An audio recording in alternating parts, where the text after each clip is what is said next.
ಮದ್ಯಪಾನ ಒಂದೇ ದಿನದಲ್ಲಿ ನಿಮ್ಮ ಬಿಸ್ನೆಸ್ ಅನ್ನ ನಾಶ ಮಾಡಲ್ಲ. ಆದರೆ ಒಂದಲ್ಲ ಒಂದು ದಿನ ನಿಮ್ಮ ಬಿಸ್ನೆಸ್ ನಾಶ ಆದ್ರೆ ಅದರ ಹಿಂದೆ ವರ್ಷಗಳ ಕಾಲ ನಡೆದ ಮದ್ಯಪಾನದ ಅಭ್ಯಾಸ ಇರುತ್ತೆ.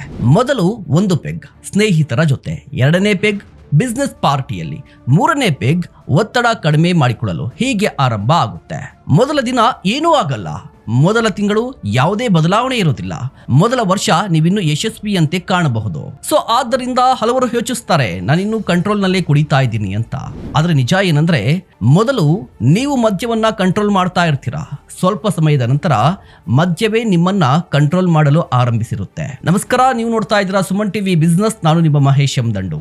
ಒಬ್ಬ ಉದ್ಯಮಿಗೆ ಅತ್ಯಂತ ಅಮೂಲ್ಯವಾದ ಆಸ್ತಿ ಹಣ ಅಲ್ಲ, ಸರಿಯಾದ ಸಂದರ್ಭದಲ್ಲಿ ಸರಿಯಾದ ನಿರ್ಧಾರವನ್ನ ತೆಗೆದುಕೊಳ್ಳುವ ಮೈಂಡ್. ಆದ್ರೆ ಕುಡಿತ ಮೊದಲು ಡ್ಯಾಮೇಜ್ ಮಾಡೋದೇ ನಿಮ್ಮ ಮೈಂಡ್ ಅನ್ನ. ನಿಮ್ಗೆ ಗೊತ್ತಾಗದಂತೆ ನಿಮ್ಮ ಏಕಾಗ್ರತೆ ಕಡಿಮೆ ಆಗುತ್ತೆ, ನಿಮ್ಮ ಸಹನೆ ಕಡಿಮೆ ಆಗುತ್ತೆ, ತೀರ್ಮಾನ ತೆಗೆದುಕೊಳ್ಳುವ ಸಾಮರ್ಥ್ಯವೂ ಕೂಡ ದುರ್ಬಲವಾಗುತ್ತೆ. ಇವತ್ತು ಮಾಡಬೇಕಾದ ಕೆಲಸ ನಾಳೆ ಮಾಡೋಣ ಅಂತ ಮುಂದೂಡ್ತೀರಿ. ಬೆಳಗ್ಗೆ ಎದ್ದೇಳಬೇಕಾದ ಸಮಯ ಮಧ್ಯಾಹ್ನವಾಗಿರುತ್ತೆ. ಒಂದು ಪ್ರಮುಖ ಮೀಟಿಂಗ್ ಮಿಸ್ ಆಗುತ್ತೆ, ಒಬ್ಬ ಒಳ್ಳೆಯ ಗ್ರಾಹಕ ದೂರ ಆಗ್ತಾನೆ, ಒಬ್ಬ ಉತ್ತಮ ಉದ್ಯೋಗಿ ಕಂಪನಿಯನ್ನ ಬಿಟ್ಟು ಹೋಗ್ತಾನೆ. ಇವೆಲ್ಲವೂ ಒಂದೇ ದಿನದಲ್ಲಿ ನಡೆಯೋದಿಲ್ಲ. ಪ್ರತಿದಿನ ಚಿಕ್ಕ ಚಿಕ್ಕ ನಷ್ಟಗಳಿಂದ ಆರಂಭವಾಗಿ ಒಂದು ದಿನ ದೊಡ್ಡ ನಷ್ಟ ಆಗುತ್ತೆ.